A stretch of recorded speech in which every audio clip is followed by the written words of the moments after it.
Welcome to Talk Me Healthy. My name is Scherrie Keating, founder, Diabetes Care Consulting. The goal of Talk Me Healthy is to provide you education on how to live your best life every day starting today. Each show will bring a different health-related topic and exciting guests to share their expertise, passion, and personal stories. My hope is you will hear something that motivates you to make a small step towards living a healthier, happier life. Hi, welcome to Talk Me Healthy. This is Scherrie Keating, and today's show is about cancer. I'm sure many of you, or most of you, actually have been either personally or know somebody with cancer. So today's show, we're going to talk about cancer, we're going to talk about personal stories, we're going to talk about hope, we're going to talk about prevention, screenings, and resources. So my guests today are Adam Smedberg, the community manager for the Greater Gardner Relay, and my good friend Sheila, who is actually going through cancer treatments right now for stage 4 colon cancer, and she's agreed to come on the show. She's actually having chemo, and we're so grateful that she's come on the show today to talk about her personal journey. So thank you so much, both of you. Thank you. For coming on and sharing this information with our viewers. I just wanted you to notice that we're wearing purple shirts today.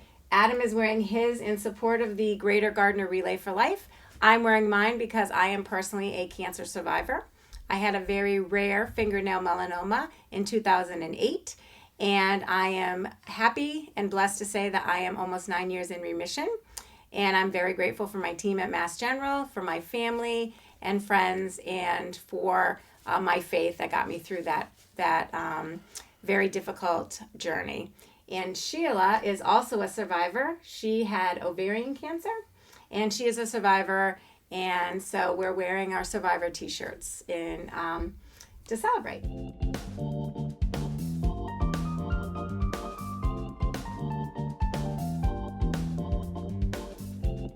Now I'd like to talk to my first guest, Adam. Adam, can you tell me why you became involved in the Relay for Life, how long you've been involved, and what your role is? Sure. First of all, thank you for having me on the show. Oh, you're welcome. Thank you so much for being here. Absolutely, Sherry. So I've now been involved. I'm going into my 4th year with the American Cancer Society. I got involved with the American Cancer Society because of my personal history with cancer. I've had 3 of my 4 grandparents were all diagnosed with cancer. I lost a grandfather to kidney cancer and my grandmother to pancreatic cancer. Mm-hmm. And I was about 16 years old when we lost her, and actually was there when we lost her. So it was a very touching moment, mm-hmm. but something that very much lasted with me. Mm-hmm. So, I got involved because it's so personal to me and something I really want to see eliminated because it is in my family. And the programs that we do here with Relay, what I'm in charge is working with these communities to help them get a better understanding of what we do with the ACS and the work that the American Cancer Society is doing, but also helping them, have successful events, helping the relays out any way I can to help recruit folks or individuals who are also invested in seeing an end to cancer, and helping them find the resources they need to be successful in this battle. So that's, my grandmother died of pancreatic cancer, mm-hmm. and they actually think there's a link between her pancreatic cancer and my fingernail melanoma. Really? Yes. Okay. I don't know how that can be, but that's what I've been told. So. Well, I have heard, some people have speculated that some cancers will skip a generation, and so that may be something there. Mm-hmm. I can tell you right now, we are seeing a survival rate now that is unprecedented with cancer. We are saving more than 500 lives a day due to the research and screening programs that we have in place to help people get taken care of now. And that's incredibly important. Here in Massachusetts, we have a phenomenal hospital system between Mass General, Brigham and Women's, the hospital systems we have in Boston, the universities that we have that are doing medical research with Harvard and Tufts. It's unlike anything we see nationally. Most states we may be able to fund, say, 10 or so grants. Here in Massachusetts, we're funding over 80 grants. That is wonderful. Yep, including Dana-Farber. We actually fund over 16 research grants with the Dana-Farber Institute. So we are, very much on the forefront of cancer research.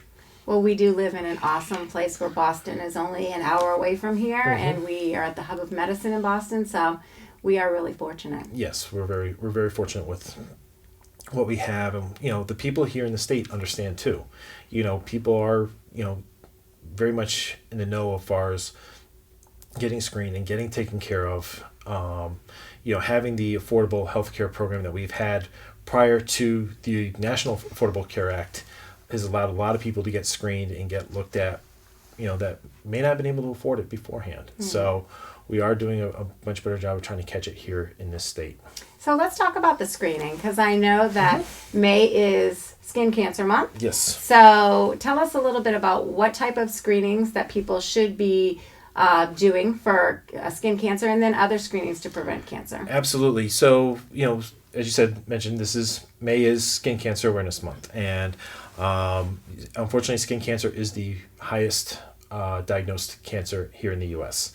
We actually see more skin cancers than all the others combined. Now, when you say skin cancer, you're talking about melanoma, or are you talking about basal cell, or all of them all included? Of them? Yes, it all kind of fall under that umbrella. Okay. So, we are seeing, but we are, working to really educate the public in, making sure you're wearing a hat, making sure you're got your sunscreen on when you're going out, try to find shade, especially in those beach areas, or where you're at. Fortunately now we're seeing much more with the sunscreens where not only are they stronger, but they're also more waterproof. We've seen that over the last several years. Whereas before, if you put it on and then went in the pool, it ended up with the chlorine. So, so we are starting to see more of that. But, absolutely see your doctor on a regular basis. And if you're, when you're going for your physical, if they see something, don't ignore it. Go to see a dermatologist, get it looked at. It's too important not to. I've had a couple of family members who have recently had them found marks on their skins and have had those looked at and have them removed. So, it's just too important for us not to take those, get those physicals done and really take that seriously, what they tell you. And if you have a family member with it, you're at a higher risk. Mm-hmm. So even though you don't have any maybe spots that may look suspicious, you should probably still get screened. Yes. Correct? Yes, you should still be seeing, when the doctor sees you for your physical, if they see a mark that, wasn't there last time or that they look suspicious, definitely go see your dermatologist and get it looked at. Get those spots, looked at. If they have to be removed, get them removed. It's just too important right now. Absolutely. And my melanoma on my fingernail was not related to the sun. Mm-hmm. But now I'm at a higher risk for the sun melanoma. So staying out of the sun, those hot times of the day between 10 and 2, hat, sunscreen, umbrellas, all of those things, really important. Absolutely. And it's New England summer day. Mm-hmm. It can get hot out there. Make sure you're keeping yourself protected. We got Memorial Day weekend coming up here. Mm-hmm. People love to go out and barbecue and have a good time. Just be smart about when you're out in the sun, and being smart about how much exposure your skin is getting to the sunlight. I think people don't think about winter sun too. When you're driving in your car and the sun is on your windshield, you're actually being exposed to the sun as well. So that's something else to think about. You really need to wear your sunscreen all year round, not just in the summertime when it's hot outside. Yep. So what other types of screening besides skin cancer screening should we be thinking about, and also what are the times that we should be having those screenings done? So, for women who are over the age of 45, should be looking at getting their mammograms done on a yearly basis, and going in and having the doctors look at that for breast cancer. October is very popular as far as where you're paying for breast cancer, and that is a very critical thing for women to make sure they're getting checked out on. I know we're going to talk a little bit more about colon cancer in a little bit. Yes. So, but we do encourage anyone who is over the age of 50 to be getting. They don't necessarily have to go in for the colonoscopy, but at least have a fit card test. And what that is it's a cotton swab test that they do. The doctors send it home with you. Mm-hmm. You get it. You do it at home, and you send it in. And, that's how they can determine whether or not you need to go in for a colonoscopy.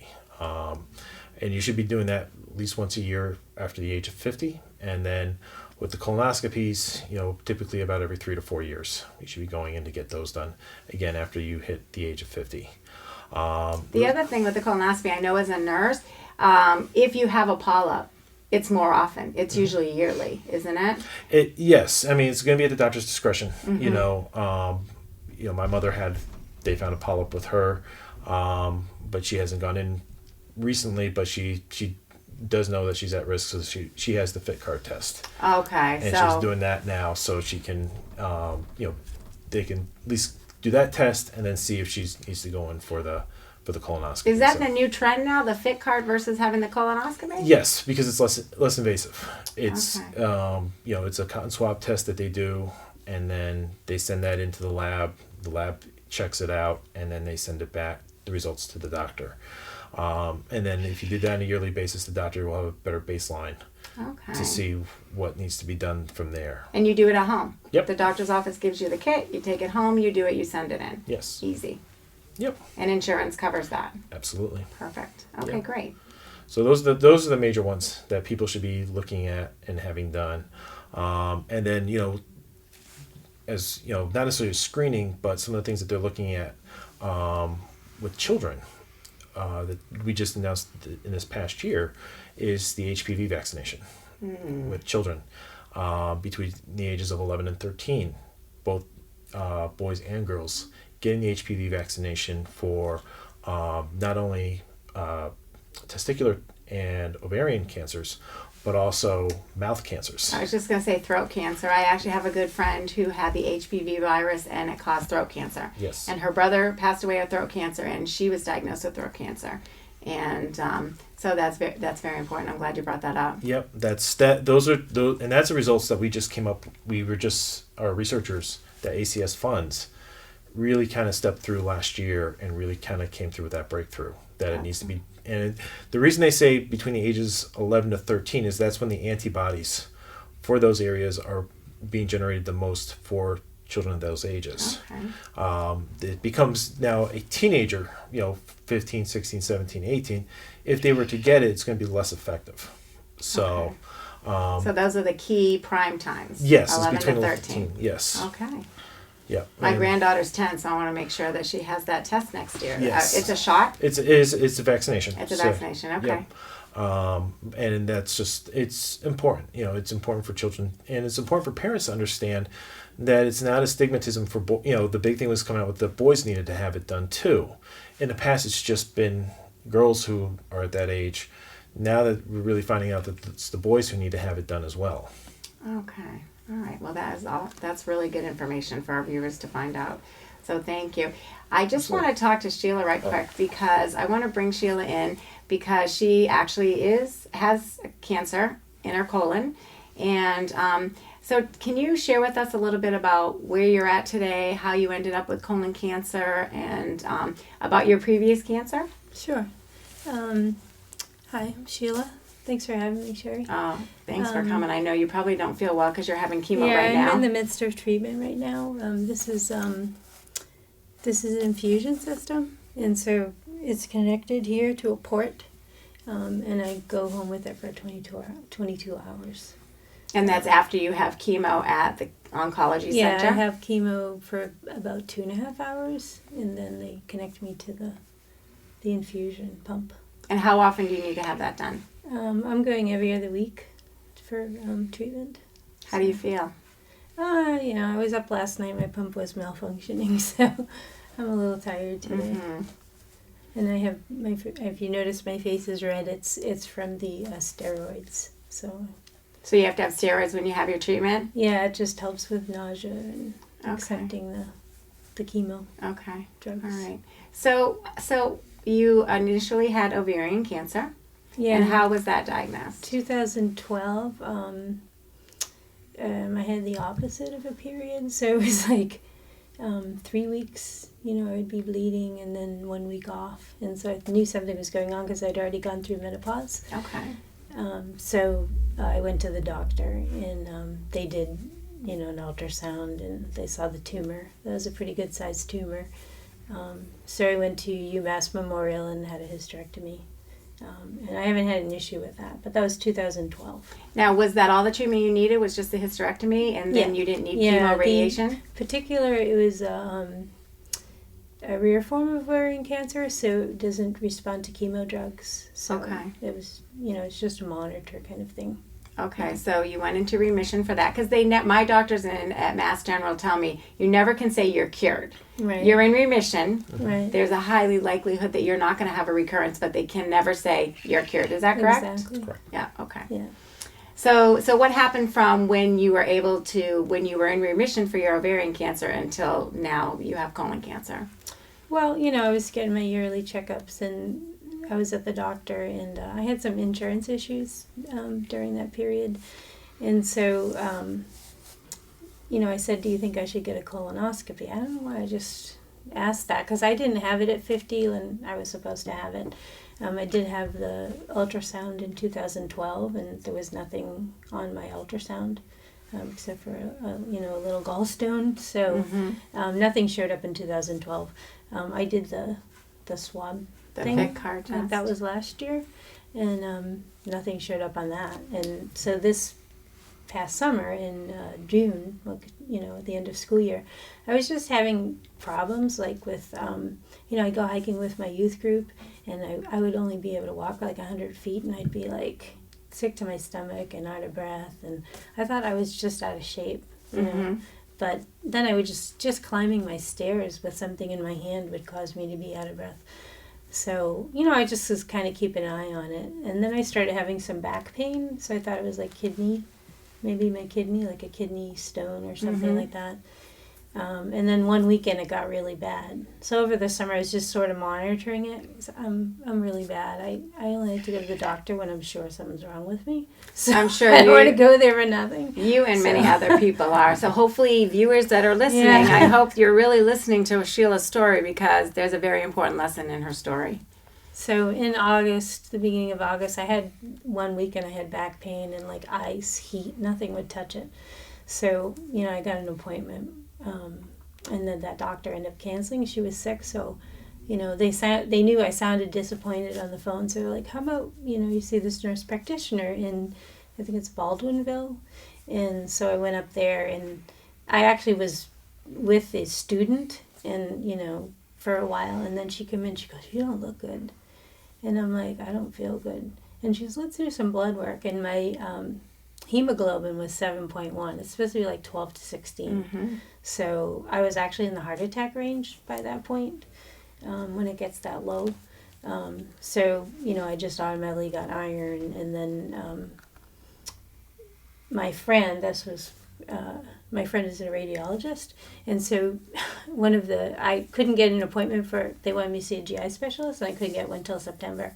And sometimes I just get urgencies. I feel like an urgency. And so, I kind of talk to people. I need to see someone earlier. And so I ended up talking to my friend, the radiologist, and she got a GI specialist in Westminster to see me. And he did the colonoscopy. So he laid it out what could happen. I'd already done my research, because I'm the Google Doc, Dr. Google. I go there, and so I just had a feeling it was colon cancer. I can't explain it. And he woke me up after the procedure and said, it's what we thought it was. It's actually the term is called colorectal cancer now. That's the official term, because it includes rectal cancers as well as colon cancer. So they combine it all. Okay. So anyway, it was a whirlwind from there. I found out she was able to get me. Well, I went to see some doctors at Mass General, and they confirmed what the oncologist I'm going to Haywood Hospital for my treatments. So they confirmed that I was inoperable at the time. I'm stage 4 colorectal cancer. What does that mean, that you're stage 4? Stage 4 means it's metastasized to other organs. I had a spot on my lung. I had a spot on my liver. I have numerous I'm doing really good. But I had numerous metastases outside my peritoneum. And when they're outside the peritoneum, you're not eligible for surgery. So, it was the only thing that could help me was chemo. So I'm on a chemo treatment of Folfox, and I'm going to Haywood Hospital, and I can't say enough about the nurses up there and how supportive they are. And this is Nurses Week, so You know, it's thank so you to your important. nurses. Yeah, it's so important to have a great team and one that you trust and that you're Yeah. comfortable, because you have to go every other week. Yeah. I feel the used to same be way with there. my team and Mass Yeah. General. They were amazing. I used to be there 6.5 hours because I was on something called oxaliplatin, but that was causing neuropathy in my fingers, and I was like couldn't open my toothpaste and stuff, so they kind of dropped that for a while. And I get something called a CEA, which is our something antigen. I don't know what the E stands for, but that tells me like the tumor growth. So I was actually in the average range of 3.3, but the last time I had my CEA was at 4.1. So what was your CEA when you were diagnosed with cancer? 169. 169, and you went down to 3.3. Yeah. That is I awesome. have about 15 treatments so far. And it's been 9 months, so it goes by really fast. It does go by Yeah. fast. Sometimes it feels like it's really slow. Other times it feels like it's fast when you're looking back. But have they repeated a CAT scan? What have they? I have a CAT scan. I had a CAT scan in February, and they said my tumor was unrecognizable at that point, and that a lot of the metastases had resolved. There was still some in there. And I have another CAT scan. It's usually every 3 months where they do the CAT scan, so I have one actually next week to see what's going on. And you know what? That's the great thing about the Relays for Life, not just Gardner, but all the relays across the country, because the money that is donated really does make a difference in people's lives in terms of treatment options. I know my cancer actually was not a curable cancer. It didn't respond to chemo or radiation either. I had my thumb amputated because the tumor was in the fingernail, and the only option was interferon, and I was very sick with the interferon, and actually I wasn't able to tolerate all of the required treatments. So that was the only options. But now, because of research and being in Boston, there is actually 5 new drugs and maybe more that people have options. So it makes a huge difference. And the Greater Gardner Relay, isn't that one of the biggest relays? It is. This past year was the 14th largest in the nation. And it's all north central Massachusetts that really comes together. I mean, we have teams from as far west as Athol, all the way to Lunenburg, from Ringe all the way down to Rutland, Princeton area. So we have a huge amount of folks who come. We had last year just almost 2,000 folks registered for the event. Over 550 survivors that attended, and so it's such an amazing event. And last year, with our theme last year was it was a Dr. Seuss theme, and the community that came together for it absolutely blew it out. I mean, there were Thing 1s and Thing 2s and Grinches and Cat in the Hats all over the place.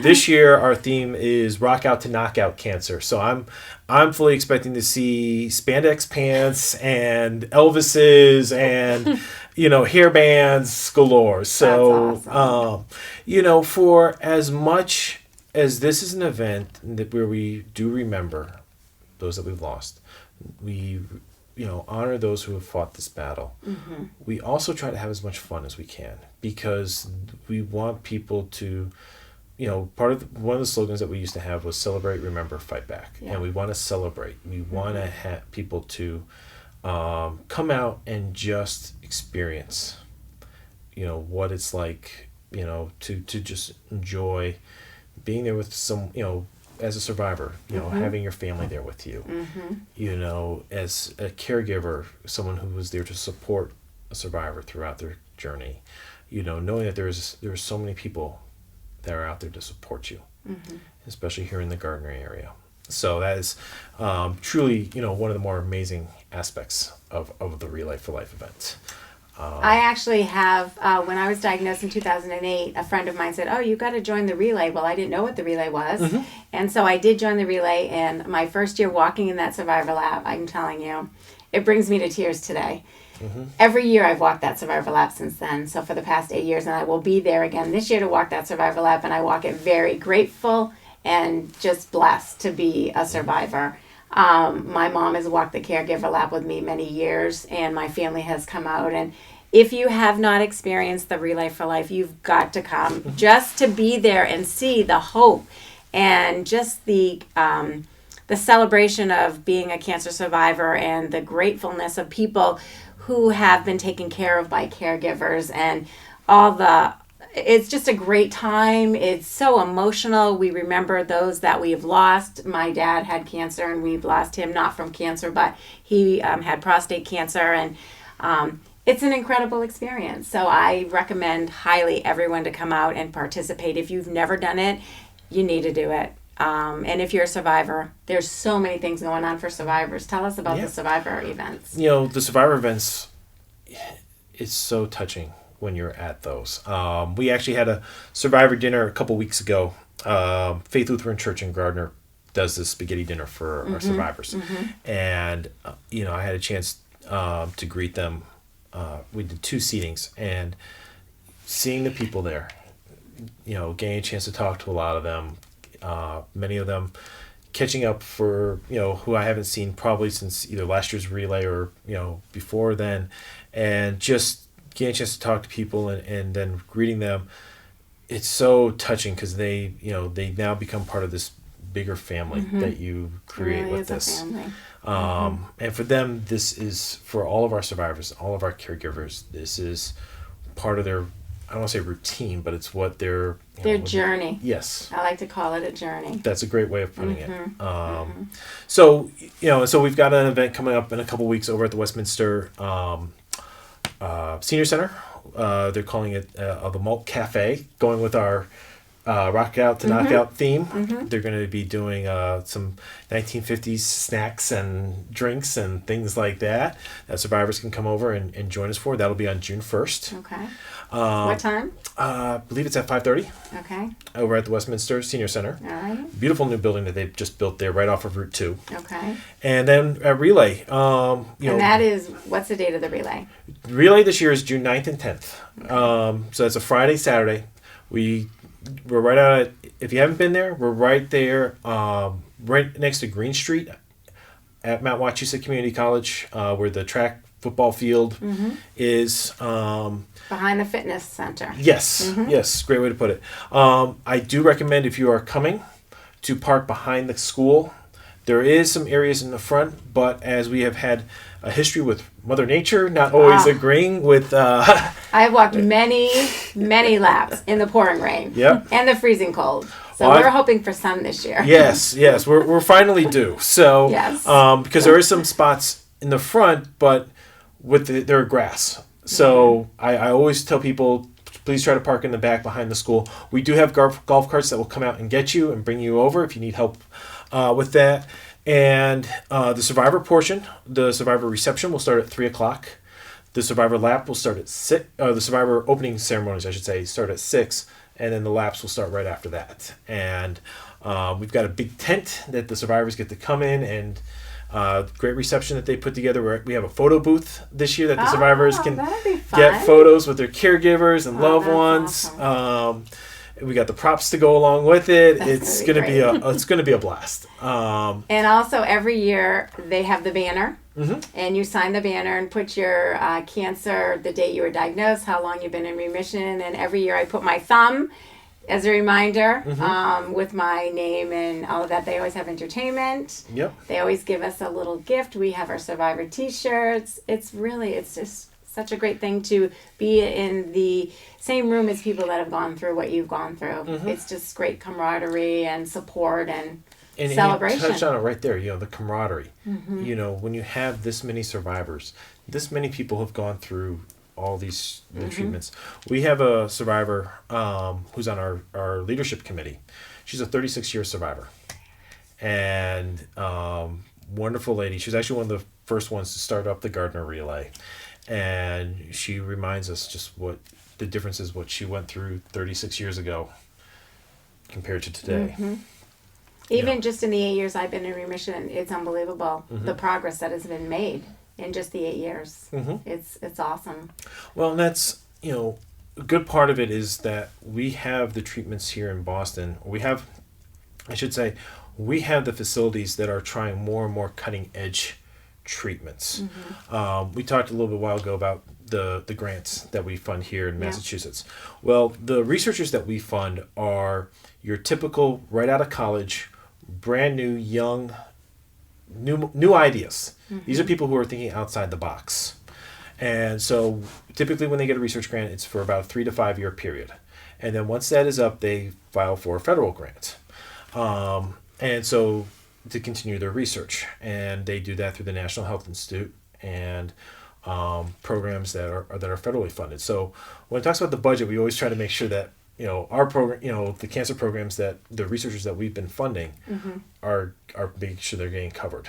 And our CEO Gary Reedy last year, I'm sure you guys heard about the cancer moonshot last year with Joe Biden after he had lost his son. Yeah. They brought all these cancer organizations together to reaffirm their approach to cancer and to see what is it going to take for us to all work together and our CEO Gary Reedy made the pledge to double our research over the next 5 years. That's great. So that is going to be phenomenal. Yes. Absolutely. That is wonderful news. It is. And, so it's going to take a lot of hard work to get there, but we're excited to see how that's going to look over the next 5 years. So how does one get involved in that? You said it's going to take a lot of work. So how does somebody get involved in that? In the research or the relay? In the research, the relay, just being a part of this finding a cure and working together. Right. So if they would like to get involved with the relay, they can go to our website, which is relayforlife.org /GTR Gardner MA. All right. And we'll have that up on the screen so that you'll have that information. Yes. And they can go there and they can read all about, they can join a team, they can create a team, they can donate to someone else's team. And they can donate to the event. They can read about all the upcoming fundraisers that we've got. And those can be everything from restaurants, dine-out nights, to bake sales, to they've got all sorts of parties and things planned over the next several weeks leading up to Relay. So there's all sorts of different events that our teams have put together. We have over 125 teams currently registered for our Relay event this year. Now, is that more or less than last year? We're right on pace with where we were at this time last year. Okay. And so it's still not too late to start a team, join a team? Absolutely. You can still join. You can still come out into the event and just see what these teams are doing. I always encourage folks who, especially if it's their first time really experiencing it, just come out and see it. Come out and see what this is like. And once you do, trust me, you'll come out every year. Yes. Because it's phenomenal. And then we can talk to you about, let's get you that team and let's see what we can do, And the teams, they can be any kind of group. It can be a school, a church, a business, just you and 10 friends who, and it doesn't even, we have teams as small as 2 or 3 people to teams of 40 and 50 people. So, you don't have, there's no minimum or maximum to be able to join us. So, come out and just see what it's like. And then, when you're there, you're going, okay, so who else do I know? Or who else is here that I know that I can join next year and get involved with them next year? So the relay is one of those things you just have to experience it. You have to come out and see what it's like. And then it becomes infectious. It totally does. And it's from 6 p.m. on Friday night, June 9th, to 6 p.m. on Saturday, June 10th. Yes. And so we did try to stretch up to Sunday, but they all said no. So yeah, after 24 hours, you're like done in. I know I've walked the track 5 or 6 hours in a row. You're tired by the end, especially if it's cold and it's rainy and it's just emotional. It is. So that's the other part. It's draining, It is draining. And, in a good way. In a good way, absolutely. Right. But then I look at all the work that they put into their campsites and I go, this is going to be gone in 5 hours. You're like, we need to stretch this out longer so that way if the work that they do, doesn't go away that quickly. Right. And then they have a lot of booths that you can go to, and there's a lot of raffles that you can participate in. There's the Chinese auctions. There's all sorts of fundraising events during those 24 hours as well. Yes. Yeah. The teams themselves will do a lot of the fundraise, raffles and drawings and things like that. We do a day of drawing program where teams donate an item. And we get about 75 to 100 items there that teams and folks can drop tickets on and try to get chances to win that. We even have a relay store where people can get, their own relay gear. And, if you came ready, in shorts and a t-shirt and it's going to be 30 degrees that night, we've got a hoodie for you. We've got a jacket, that you can purchase. Or if you came, all bundled up thinking it was going to be cold and, it's going to be 80 degrees. We've got that tank top and that t-shirt ready for you that you can get. So, great. We've got that ready for you. Is the experience you get at a relay event, you really can't substitute it with anything else. Absolutely. And then the bottom line is the money that's raised is doing good for people. And so tell me about the money. So if I were to donate, where is my money going? So your money goes to the American Cancer Society. 76 cents for every dollar goes towards patient services and research. So when we talk about patient services, we're talking a program like our Hope Lodge program. So the Hope Lodge, if you're familiar with the Ronald McDonald House, is a place for an adult cancer patient to go and stay at while they're getting treatment at a local hospital. So we have one here in Boston. It's a 40-bed facility. So if it's 40 cancer patients and 40 caregivers. Now, the big difference though right now with the Hope Lodge is that the Hope Lodge is for adults only. Okay. So we don't take children. And the big reason is that the immune systems, when they go through treatment, is different for a child than it is for an adult. And if a child is having any trouble, we want them at that hospital. We want them staying at the hospital where they can get the immediate medical attention that they need. Whereas an adult can stay, there, and if they are having trouble, they're not as far from the hospital, but we all know Boston traffic is not conducive to getting to your appointments on time, maybe? Well, if there's an emergency, we'd rather you be there. But with a child, we want to make sure that they're especially. That makes sense. So, but we have this facility is available. It's right on the Green Line. Is it free? It is free for an adult and caregiver to stay at. And since we opened it in 2008, it has saved over $20 million in patients' needs for lodging. Wow. Yes. That is wonderful. And so, there's always a waiting list. There's always someone who needs, and typical stay is about 6 weeks.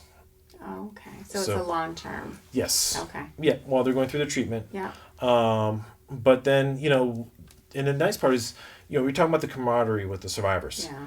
You've got 40 people who are all staying, or 80 people when you think about the patients and the caregivers, who are all staying together, who are all, having dinner together or, talking together. They're right there in downtown Boston. There's actually a grill outside, so if someone wants to grab some burgers and dogs and throw them on the grill, they have lunch, do a little barbecue together. So it kind of adds some normalcy to their life too, and that's really important because I know when I was going through my treatments every day for 4 weeks, I had to get up at 4:00 in the morning. I had to go in for my treatment. I was so sick on the way home, and then I had to get up the next day and do it all over again. So that would have been a great option for me. And then one of the other big programs we have is our Road to Recovery. And this is a program where volunteers it's the Uber for cancer patients. They are able, we have volunteers who will come and help you get to your treatments. They will come and pick you up, take you to the doctors. They may take you back, or there may be someone else who will come and bring you back. And here in Worcester County last year, we were able to help. It was around 750 rides we gave for about 125 patients. And all of this is money raised from the relay. Yes, that goes to support these programs for our patients. And we want to do what we can to support them the best way we can. And these are just a couple of the many ways that we do. We have an 800 number that there is always somebody there to talk to if you or a loved one needs support while you're going through treatment.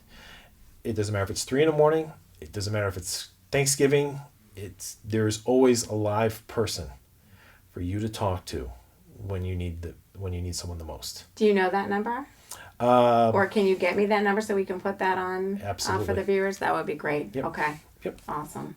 So, see, now I was a co-captain for 2 years. I don't know all of these things.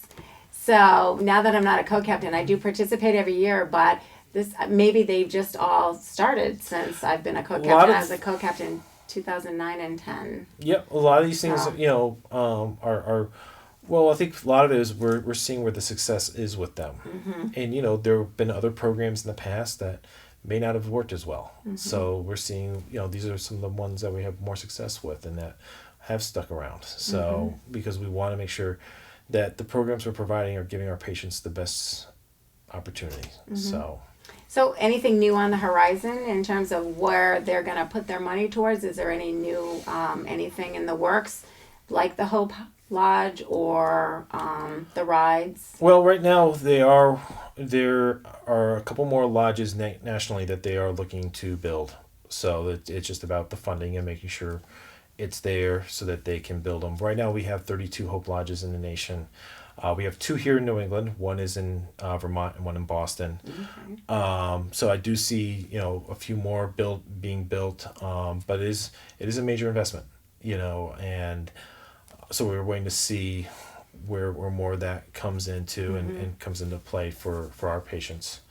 And as far as other patient programs and systems in place, I think there's always the opportunity to look to see what else we can do. Right now, the big push right now is just with the screenings, is to make sure that, especially with where we're at with the Affordable Care Act, that people nationally who, especially those who wouldn't normally go to treatment because they couldn't afford the insurance beforehand, are able to go in and get the screenings done now. Somebody told me the other day, they see the number of diagnoses going up, and that's true. And that's because there's better screening. There's better screenings, and we're but what you have to understand is that even if the diagnosis number is going up, it means that we're catching it earlier. We're seeing more stage 1s than we are seeing stage 3s and 4s. So we're catching it earlier because people are, they're going to their doctor.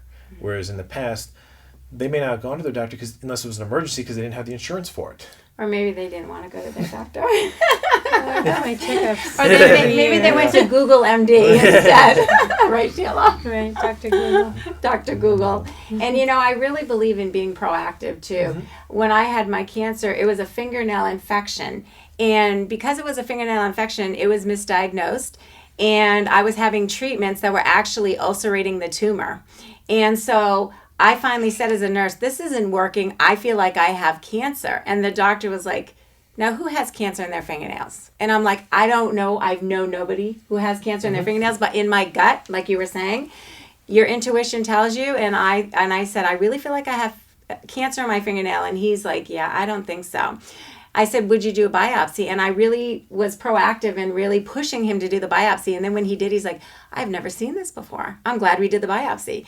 So I can't tell people enough. And I tell all my patients, you've got to be proactive. If you feel in your gut something's not right, then something probably isn't right. You need to go with that. And it's really important to be your own advocate, because I may not be here today if I did not demand the biopsy and was proactive. So I feel like that's a really important point to get. That's what they told me at the hospital. You're in charge of your care.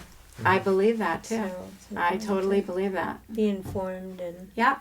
And hopefully this show, one of the reasons I wanted to do this was to get the education out there, the importance of screening, the hearing from somebody who has been there, who had a normal test the year before, and then now is, doing well. Thank goodness. I'm so happy to hear that, Sheila. Doing well right now. But, I'm hoping this education really makes a difference in someone's life, and that there's a message that really strikes them like, oh, maybe I need to go and have my skin checked. It's May, a Skin Awareness Month. I really should go and have a skin check.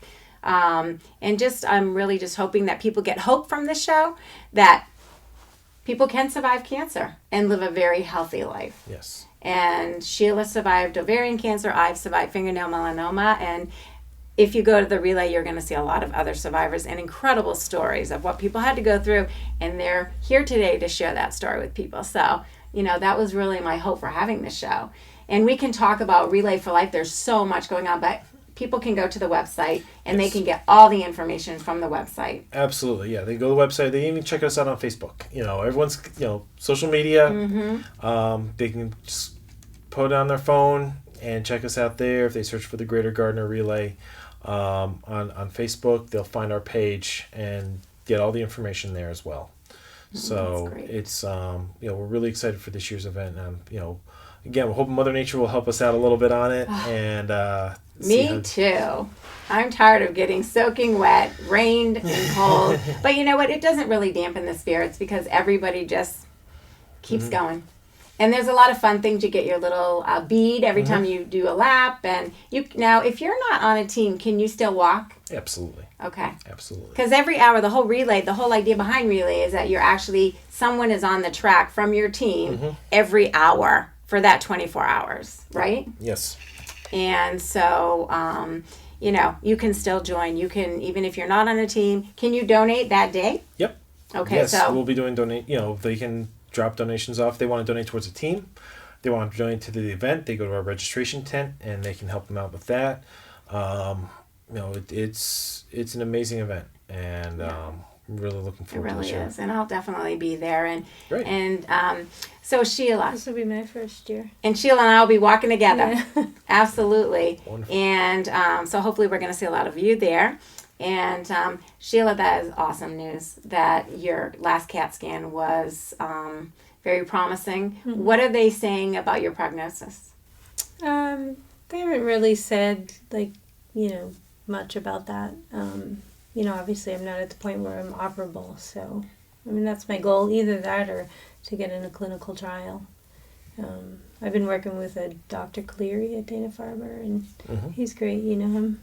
I've heard of him, yes. Yeah, he's awesome. They actually had a family cancer forum last month, because last month was colorectal cancer awareness.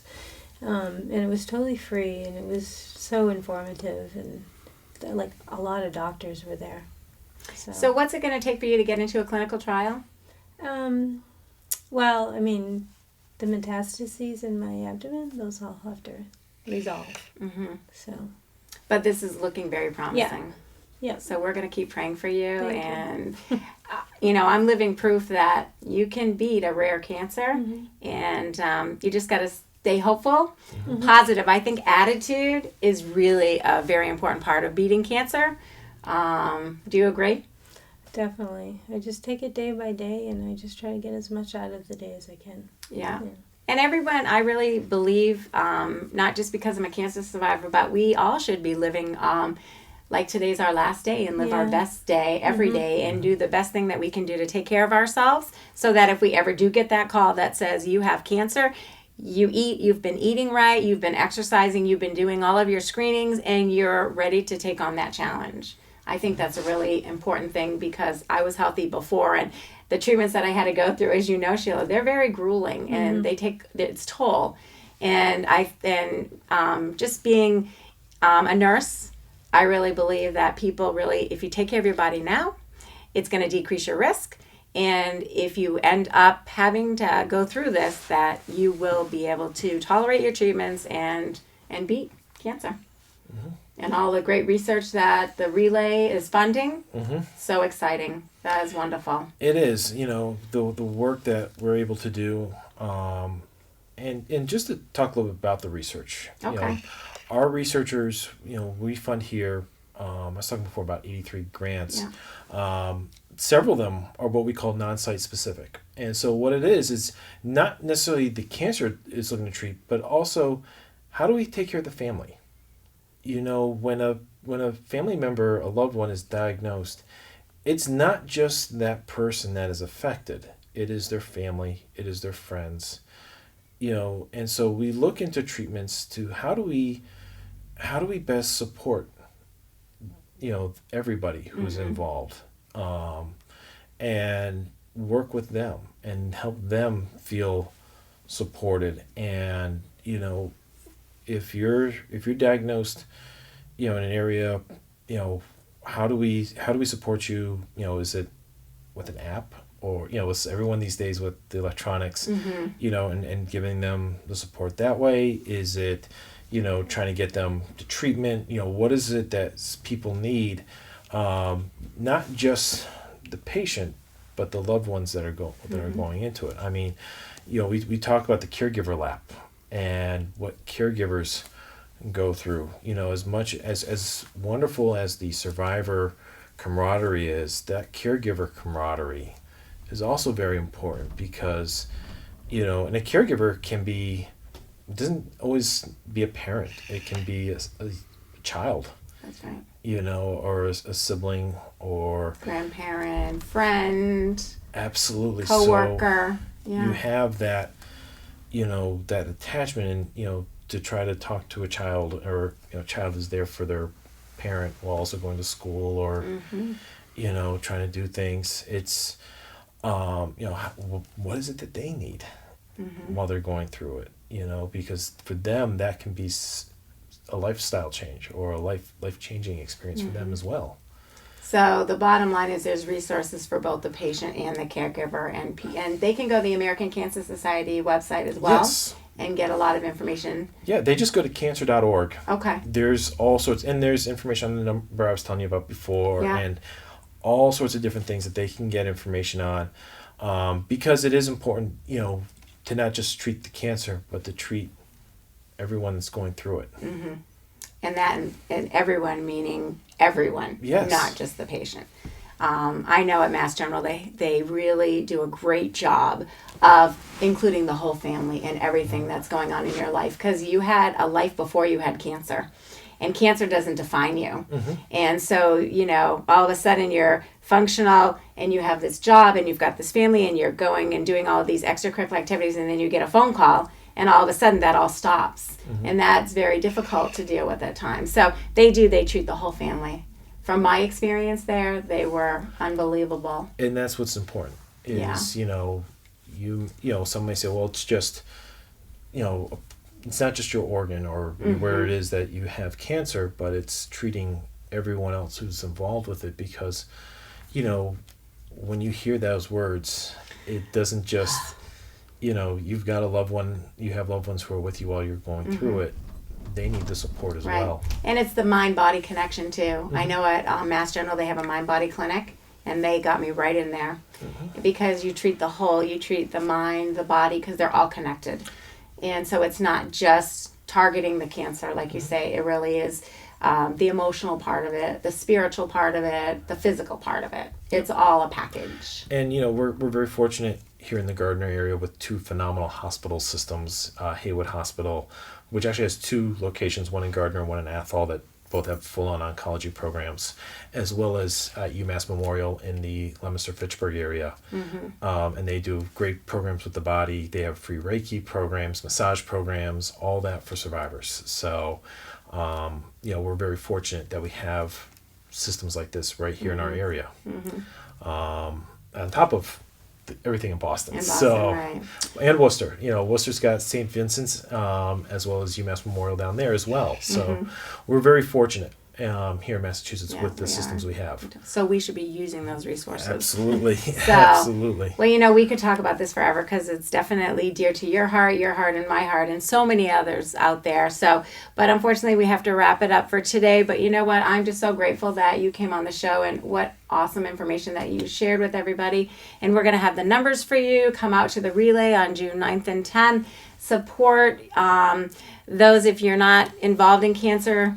I'm so happy for you, but come out and support those that are, and just enjoy the event. It's amazing. And Sheila, we're going to pray for you, and I'm so happy to hear that your results are improving, and that our dollars are helping people like Sheila and myself. And I just want to thank the viewers for tuning in today. And I hope that the message, you took something important out of the message, and maybe it doesn't affect you, but talk to those that you love. Make sure they have their screenings. Make sure they use the resources out there, because they're out there for a reason, to help us. So use those resources and participate in the relay. And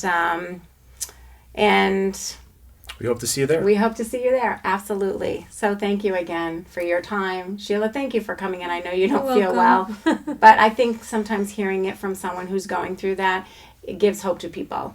And your good news totally should give hope to people. So thank you very, very much. Thank you for having us. And just remember to live your best life every day starting today. This is Scherrie Keating, Talk Me Healthy, And we'll have you tune in next month. We'll have a show on cardiac rehab and cardiac disease. So I hope to see you back then. Thank you and have a great day.